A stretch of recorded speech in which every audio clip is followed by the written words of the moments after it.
So, movie story ప్లాట్‌కి వెళ్తే గనక ట్రైలర్‌లో చూపించినట్టు దెయ్యం లేదని చెప్పి ఒక నమ్మకాన్ని పుట్టించడానికి వేరే దేశం వాళ్ళు ఏం చేశారు అనేది స్టోరీ ప్లాట్ అయితే ఉంటుంది. దాన్ని ఏ విధంగా మారుస్తారు అండ్ మళ్ళీ జనాలు దైవం ఉందా లేదనే సందిగ్ధం నుంచి ఎలా బయటపడతారు అనేది స్టోరీ ప్లాట్ అయితే ఉంటుంది. సో, స్టోరీ ప్లాట్ చూసుకున్నట్లయితే గనక ఇది. ఈ మూవీ టెక్నికల్ వాల్యూస్‌కి వస్తే గనక డీఓపీ అయిన సి. రాంప్రసాద్ అండ్ అలాగే సంతోష్ డిటెక్. సినిమాటోగ్రఫీ అయితే నెక్స్ట్ లెవెల్ అని చెప్పాలి. అండ్ వీళ్ళ ప్రీవియస్ వర్క్స్ చూసుకున్న స్కంద గానీ, అఖండ గానీ ఏ రేంజ్‌లో అయితే ఉన్నాయో ఆ రేంజ్‌లో అయితే విజువల్స్ మళ్ళీ ఈ మూవీలో కూడా అయితే ప్రెజెంట్ చేశారు. ఇకపోతే యాక్టింగ్ పెర్ఫార్మెన్స్ విషయానికి చూసుకున్నట్లయితే గనక వన్ మ్యాన్ షో అని చెప్పాలి. బ్యాక్‌గ్రౌండ్ ఏ రేంజ్‌లో ఉన్నా సరే పెర్ఫార్మెన్స్ మాత్రం బాలకృష్ణ పీక్స్‌లో చేశారని చెప్పాలి. ఈవెన్ తమన్ ఇచ్చిన బ్యాక్‌గ్రౌండ్‌కి బాలకృష్ణ చేసిన పెర్ఫార్మెన్స్‌కి 2 పిచ్చ పీక్స్ అని చెప్పాలి. ఎందుకంటే ఒక బ్యాక్‌గ్రౌండ్ మ్యాచ్ చేసే యాక్షన్ సీన్స్ అనేవి తీయడం ఒక ఎత్తు అయితే దాన్ని పండించడం ఒక ఎత్తు. బట్ ఆ విషయంలో అయితే మాత్రం నిజంగా చాలా హైలైట్ అని చెప్పాలి. ఈ ఏజ్‌లో కూడా బాలకృష్ణ గారు ఇంత ఎనర్జీగా యాక్ట్ చేయడం అంటే రియల్లీ హ్యాట్స్ ఆఫ్ అని చెప్పాలి. జై బాలయ్య అని అనాల్సింది ఈ మూవీ చూసాక ఎవరైనా. అండ్ తమన్ బీజిఎం చూసుకున్నట్లయితే కనుక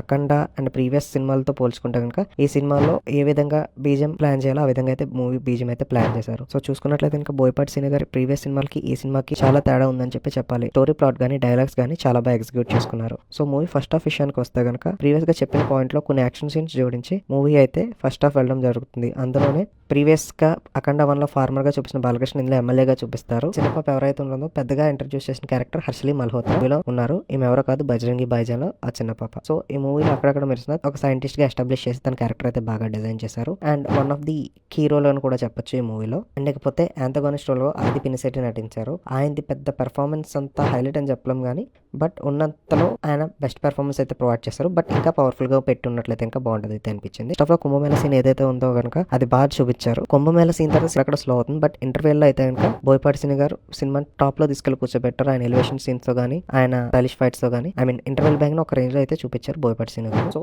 సెకండ్ హాఫ్ విషయానికి వస్తే కనుక వాళ్ళు లేరు అని చెప్పిన దేవుణ్ణి నమ్మించడం కోసం ఏ విధంగా ప్రూవ్ చేశాడు అనేది సెకండ్ హాఫ్ స్టోరీ లైన్ అయితే ఉంటుంది. ఐఫీస్ట్ ఎలిమెంట్స్ మనకి సెకండ్ హాఫ్ లో చాలా అంటే చాలా ఐఫీస్ట్ ఎలిమెంట్స్ అయితే ఉంటాయి. అతని ధర్మం గురించి డైలాగ్స్ గానీ అండ్ ప్రెసెంట్ జరుగుతున్న సిచ్యువేషన్స్ గానీ అండ్ ప్రెసెంట్ దేవుడు లేడు అనే నమ్మకాన్ని బయట జనాలు ఏ విధంగా నమ్ముతారని కానీ చాలా క్లియర్ కట్ గా అయితే కనుక మూవీలో బాగా చూపించారు. క్లైమాక్స్ చూసుకున్నట్లయితే కనుక మీకు లిటరల్లీ క్లైమాక్స్ సీన్ కోసం సినిమాకి ఒక 2-3 టైమ్స్ అయినా వెళ్ళాలనిపిస్తుంది. ఆ రేంజ్ లో అయితే కనుక సినిమా క్లైమాక్స్ ఫైట్ అయితే డిజైన్ చేశారు. గూస్ బంప్స్ అనే వర్డ్ చిన్నదని చెప్పాలి. ఆ రేంజ్ లో ఉంటుంది. But one word to say movies పైసా వసూల్ అండ్ వర్త్ వాచ్ మూవీ. పెట్టిన డబ్బులు న్యాయం జరుగుతుంది. Thank you for watching.